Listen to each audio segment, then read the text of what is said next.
രാജിയുമായിട്ട് ബന്ധപ്പെട്ട വിഷയം.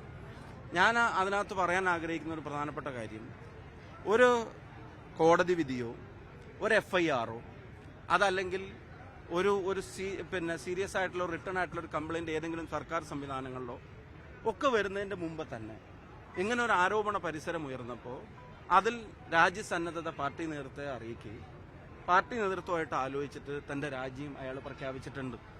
ഇനി ഈ രാജി വേറെ ഏതെങ്കിലും CPM പ്രവർത്തകരോ നേതാക്കന്മാരോ ആണോ പ്രഖ്യാപിച്ചിരുന്നെങ്കിൽ നിങ്ങളെല്ലാം കൂടെ പറയാൻ പോകുന്നത് അത് ധാർമ്മികതയുടെ ഒരു ക്ലാസ് എടുക്കൽ അപ്പം വരുമായിരുന്നു.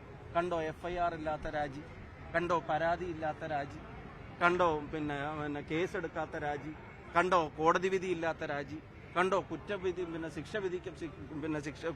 കുറ്റവാളിയാണെന്ന് പ്രഖ്യാപിക്കപ്പെടുന്നതിന് മുമ്പ് രാജി. അപ്പൊ എല്ലാവരും അതിന്റെ ഒരു സാംസ്കാരിക ഇടപെടലുകളും പ്രവർത്തനവും പ്രതികരണവും ഒക്കെ ആ നിലയിലാവുമായിരുന്നു. ഒരു യൂത്ത് കോൺഗ്രസ് പ്രസിഡന്റ് ഇങ്ങനൊരു ആരോപണ പരിസരം ഉയർന്നപ്പോൾ രാജ്യസന്നദ്ധത സ്വമേധയാ പാർട്ടി നേതൃത്വത്തെ അറിയിക്കുകയും പാർട്ടി നേതൃത്വം മറ്റു പാർട്ടികൾ നടത്തുന്ന അതേ ശൈലി എല്ലാ കാര്യത്തിലും തുടരേണ്ട കാര്യമില്ല, ആ തീരുമാനത്തെ ശരിവെക്കുകയും അയാളുടെ ഉത്തരവാദിത്തപ്പെട്ട പദവിയിൽ നിന്ന് പാർട്ടി ഉത്തരവാദിത്തപ്പെട്ട പദവിയിൽ നിന്ന് ഒഴിയുകയും ചെയ്ത് കഴിഞ്ഞിരിക്കുന്നു.